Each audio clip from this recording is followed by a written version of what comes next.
What's up, everybody? Welcome back to Figure It Out of the Basement's Black Series talk show. I'm Nate, joined with Justin. What's up, guys? And today we're going to be talking about Hasbro keeping their word for once, and it actually sucks. Yeah, the more and more I thought about this topic, because it's one of those topics where I just forget about it, and then I get reminded of it, and then some time goes on, forget about it, and then I get reminded of it. I'm like, nope, we got to sit down and make this a video, because we are approaching half a decade of Hasbro seemingly keeping their word on this. And we are going to be talking about the Rancor today, but more specifically, tier number 4, Jabba's Palace Luke Skywalker. Before we jump into that, don't forget to leave a like and subscribe if you are new. We're always talking about Black Series here on the channel. Yeah, so the Rancor HasLab, the Black Series Rancor HasLab, you know it, you love it, you hate it. Everything that could be said about the campaign itself, the item itself, has been said. So I didn't mean for this to be so much of a video about the HasLab, but more so one of the specific tiers. But just to recap, obviously it was chock full of controversy. Of course. The Rancor itself, you and I supported it. We loved it, and even defended it because it was marketed horribly. They used grayscale images. They used, like, a painted prototype that wasn't fully painted. Yeah. Hashtag Nailgate. Yep. Good old Nailgate. The amount of, tiers that were just reused figures in different card backs. Right. It needed 9,000 backers, and it did fail just a few hundred short. It was, I believe it was 8,388 with a target of 9K. And yeah, like you said, the first tier, I think it was 11,000, which was a repack of the Gamorrean Guard. Second tier was Cardboard and Bones. Yeah, Cardboard at 13,500, right, which is just horrible. And then I think then it was Salacious Crumb, tier 3, and then tier 4 with Jabba's Palace Luke, all new from the ground up, which that's kind of what we're going to be focusing in on with today's video. Yeah, so when the original campaign was running, and just like a lot of other HasLabs, Hasbro made it explicitly clear that this figure was not going to be released outside of the HasLab. Yeah, I tried to find the video clip. I have the video and audio stored in my brain. I can replay it over and over again. They literally said something along the lines of, we do not have plans to release this figure outside of the HasLab, which is very common with HasLabs in general. But I was scrubbing the streams. I just could not find it. It could be in one of those Q&As when there's 15 different versions of the Q&As. Not going to go through that slop. Yeah. But just take my word for it. I remember one of the Hasbro employees saying that they are not going to be releasing that Luke Skywalker outside of the HasLab. And here we are, sitting almost half a decade later. No updated Jabba's Palace Luke Skywalker. Which, what separates this Luke from the other ones that we've seen is, this is the Jabba's Palace version. So this is the one that has the tunic, no buckle, the ungloved flesh tone hand, and a brown cloak. They have made this figure in the past. Yeah, it is worth mentioning the 2019 Walmart exclusive version of this character, but it was reusing that blue line Luke, the original doe-eye Luke. So we do have this figure. But the thing with the HasLab tier was this was going to be an all-new sculpt from the ground up, and they actually ended up using this tooling, or at least a certain amount of this tooling, on literally every other look of black outfit Luke Skywalker. Obviously, all we have are the digital renders for the Jabba's Palace Luke to look at, but honestly, in my opinion, I think the entire figure is that figure. They just never did the overlay. The tunic overlay, yeah, because there's no way. Because I know not everyone, but there's always someone who comments, guys, they did do this figure, it just came out in Mando packaging. Nope, I'll stop you right there. Stop typing, delete your comment. Because like Nate said, in that scene specifically, at the beginning, you know, first act of Return of the Jedi, he has the tunic, no buckle, and no gloves. So both hands would be that flesh tone, and it's a brown cloak. Because I know the light cruiser Luke, that's what everyone always says, but that is a gloved hand look, because it's from Mando, which is more reminiscent of his look from the end of Return of the Jedi. Right. When he's fighting Vader. It has the silver buckle, it has the glove, it has a black cloak, and, you know, a Jabba's Palace Luke would come with a blaster too. But, yeah, you're absolutely right. They have done so many figures of just different variants of this black outfit. They've done Light Cruiser Luke, they did the Jedi Knight Luke from the end of Return of the Jedi. They've done a Book of Boba Fett Luke with the more like ninja style outfit. They repacked Jedi Knight Luke in the Heir to the Empire, you know, the Last Command 4-pack. And it's also worth pointing out that not even the imports have us covered, you know, with SH Figure Arts or Mafex. Yeah, and it's just unfortunate that they've done all of these different Luke looks, but for whatever reason, they're still refusing to give us the updated Jabba's Palace version, which really kind of bugs me at this point. Obviously, we know the Rancor failed as a HasLab, but let's talk just a little derailment about Marvel Legends. Yeah, go for it. Because the Engine of Vengeance, also a failed HasLab, also had figures as tiers, also were promised to never see the light of day. Right, because that's like the whole shtick with HasLab. And this is your one chance. Like, you are never going to see this ever again. Right. However, they totally broke that rule because when X-Men 97 rolled around, we got a Goblin Queen figure. She was one of the tiers. Obviously, it's more stylized to be X-Men 97, but it still counts in my book. And Mephisto, another tiered figure, is also receiving a made-to-order release.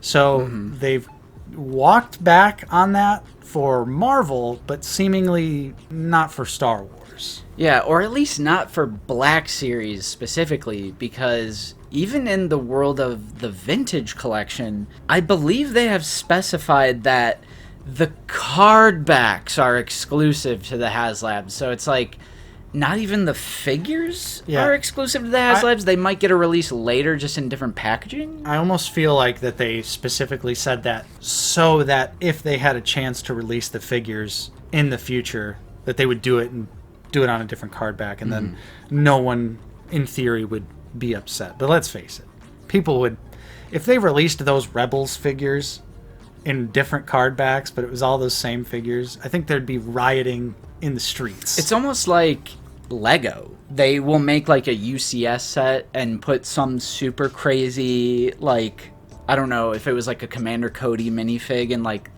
the $400 set, but then they did like a little battle pack like a year later that had that little minifig in it. Yep. It's kind of the same principle. So the people who spent hundreds just to get the minifigure, which that's stupid regardless, are now upset that you could just get it in this $15, $20 pack. I mean, it's kind of similar. I got a little pushback, just a little pushback from some people in the Discord who thought I was being a little conspiratorial with this. And I would like to make a rebuttal to that and say I just don't think it's a coincidence that they took that figure's tooling and did every other black outfit look of Luke. Like, is that just a coincidence? I feel like there's almost no way. And they let the 40th anniversary of Return of the Jedi pass without doing that look too. Right. Like, that would have been a good opportunity to do it. And it's like, regardless of Hasbro's logic, like, oh, they could, you know, still release it in the future, or they could not be operating under those rules. And I'm not saying there's not some, like, corporate slop mumbo-jumbo logic as to why they haven't released this figure. Like, one person in the Discord was saying, Well, Light Cruiser Luke makes more sense because it's new media, so that took priority. Book of Boba Fett, new media, so that took priority, and they don't want to like oversaturate Luke's. And I get that, but that's still like conjecture, whereas we know what we know for a fact is they verbally said they don't have plans to release this figure outside of the HasLab. And the proof is in the pudding. We are almost half a decade, and it's not in any of the intercepted transmissions or anything like that, so doesn't look like it'll come out next year, so that will be nearing half a decade. And half a decade isn't peanuts. Right. I mean, it's one of the key looks of this character, Luke Skywalker, and yes, I understand they don't want to oversaturate Luke's, but at the same time, they did 3 Lukes that year. We just got Farm Boy Luke, a new sculpt. We're getting a slightly retooled version of Empire Strikes Back Luke. It's like they're doing every Luke under the sun. I'll say something crazy. I don't really think you can oversaturate Luke Skywalker.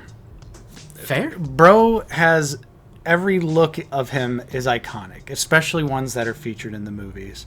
I think this Jabba's Palace Luke is absolutely essential, and on top of that, the old figure is so bad by today's standards. Bro spitting.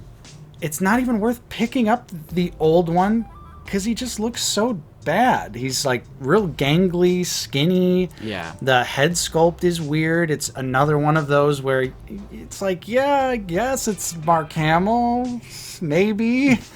Right. So, and for me, as a Jabba's Palace diehard, True.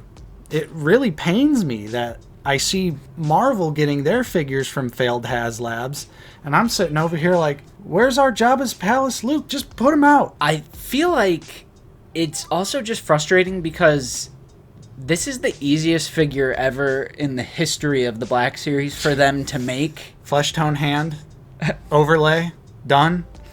It is the frustration. Yeah. I'll hit on that. It's the frustration that Hasbro clearly has the parts to make this figure. They've literally made this figure before. We just want it on the modern Luke sculpt. Yeah. It's not too far off from everyone thinking Hasbro is crazy for not doing the 212th Airborne. Right. Because, like, oh, they have the parts to, like, kit bash this together. But in this case, it's like they don't need to do the ammo pouches and all the other little things. It's like it's even easier for them to do, I feel like.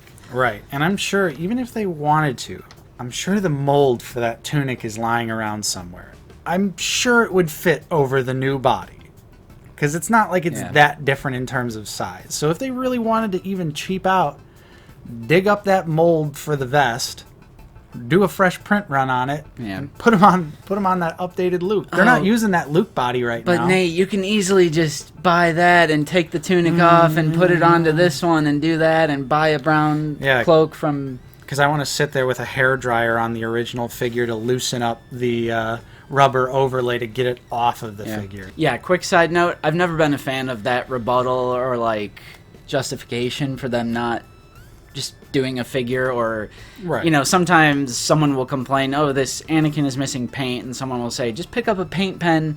You shouldn't have to do that. Some people just don't like permanently modifying their figures, and part of what makes something collectible, to me at least, is that these are like officially licensed, officially released collectible figures.